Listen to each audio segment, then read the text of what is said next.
Hi, I'm Jeff Murr. I want to welcome you to True Texas History.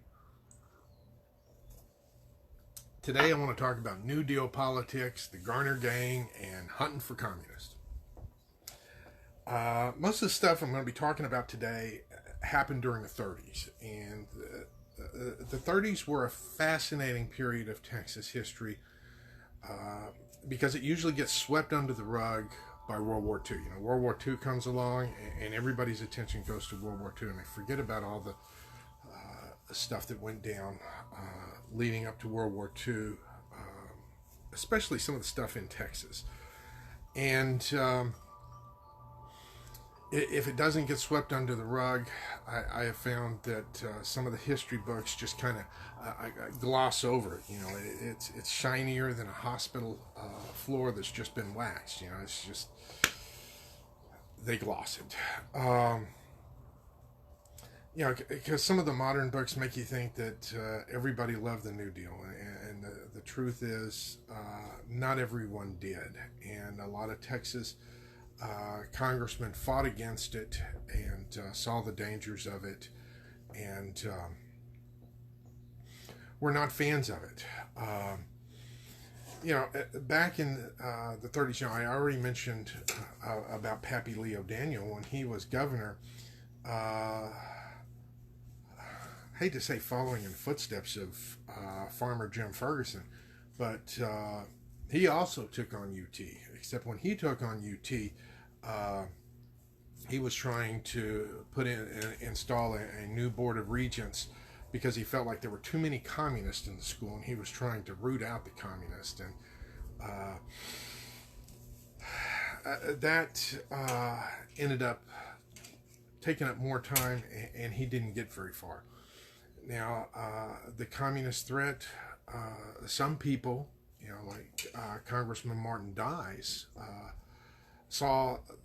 he was very concerned about the communist threat, and in fact, he oftentimes referred to the people that went along with the New Deal and supported it as nothing more than red dupes. That ought to tell you something about where he's coming from. And there were other congressmen besides him. And it's kind of funny. Even President Roosevelt told Congressman Dice, "I don't believe in communism any more than you do, but there's nothing wrong with communists in this country. Several of my best friends I've got are communists." That was the attitude back then.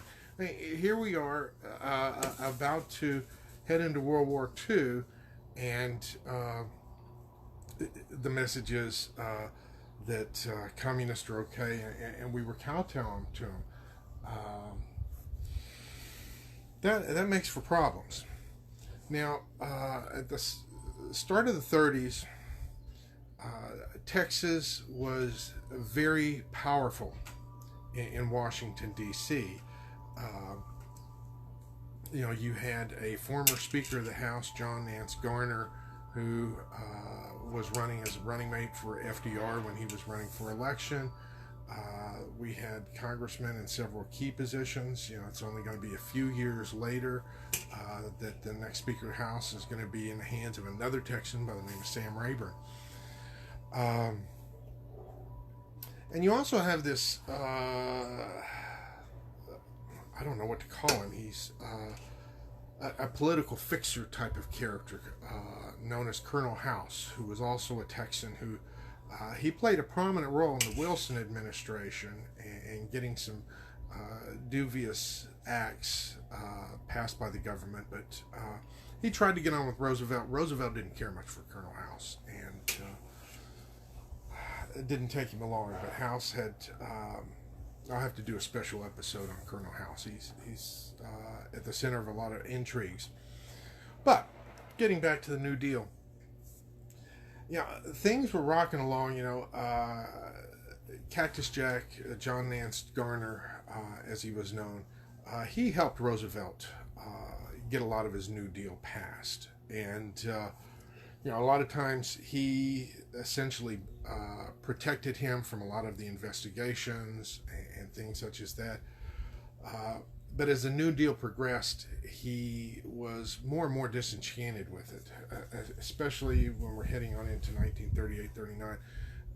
He felt like Roosevelt had already served his 2 terms. He needed to give it up. He didn't really need a 3rd term. He felt like it was his time to run for president. Of course, FDR disagreed and went ahead and kept Garner as his running mate. But Garner was not real supportive of things. In fact, when the issue of stacking the Supreme Court came up for a vote, John Nance Garner went ahead and held his thumb down, held his nose, and put his thumb down to show his disfavor, and it sent a loud message to FDR that Cactus Jack was not there with him. You know, in fact, Cactus Jack made it a point. He quit going to the meetings of the Inner Cabinet. He called them Roosevelt's prayer sessions because he just felt like, during those things that everybody was just, oh, great FDR, almighty FDR. And he had it with FDR. Now, his outspokenness about FDR was limited to private conversations. He did not come out publicly. Publicly, he still supported FDR, but behind the scenes, he didn't. And in fact, it was Cactus Jack that worked behind the scenes, pulling strings to enable Martin Dice to set up the House Committee on Un-American Activities. A lot of times you hear about that, and you hear about the Michigan senator associated with it.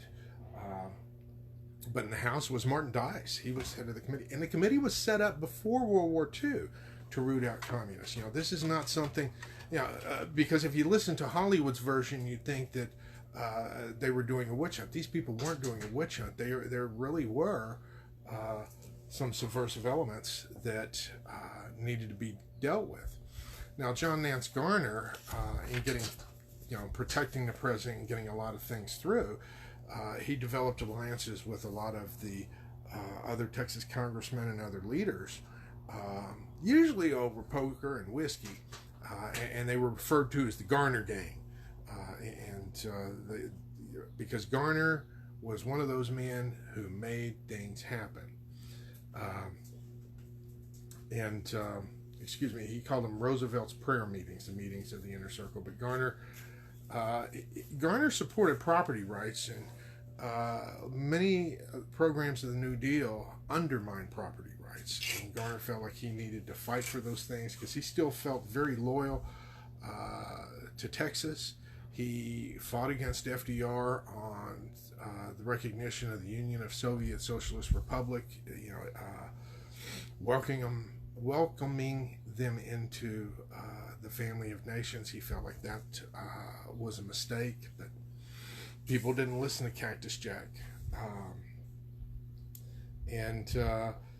Cactus Jack was, he got along with just about all the congressmen except one, a fellow by the name of Lyndon Baines Johnson. And Lyndon Baines Johnson, he would do anything that Roosevelt told him to do. He's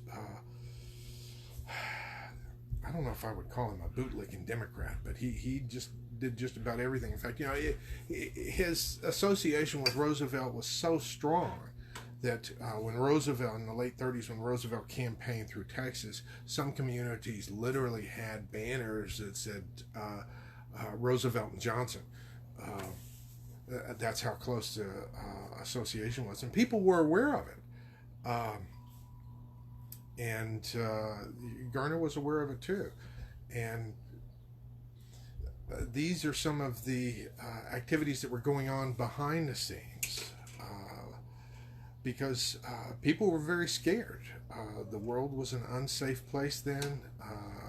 Congress, rather than being home to communists, were actually investigating communists. They're a very different place then. And,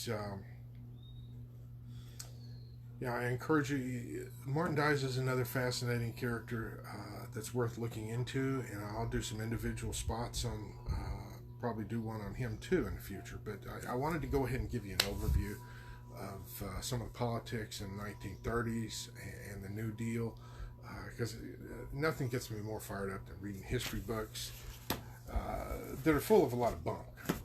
That leave you thinking that, hey, the New Deal was a great thing and everybody in Texas supported it. That was not the case. But I think I've given you enough to think about, enough to chew on,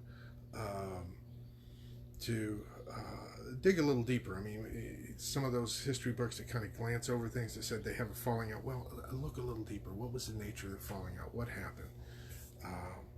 That's where you start seeing some stuff. And also, when you start following the money, things make a whole lot more sense in Texas politics. But until next time, this is Jeff Murrah wishing you Vaya con Dios. Goodbye.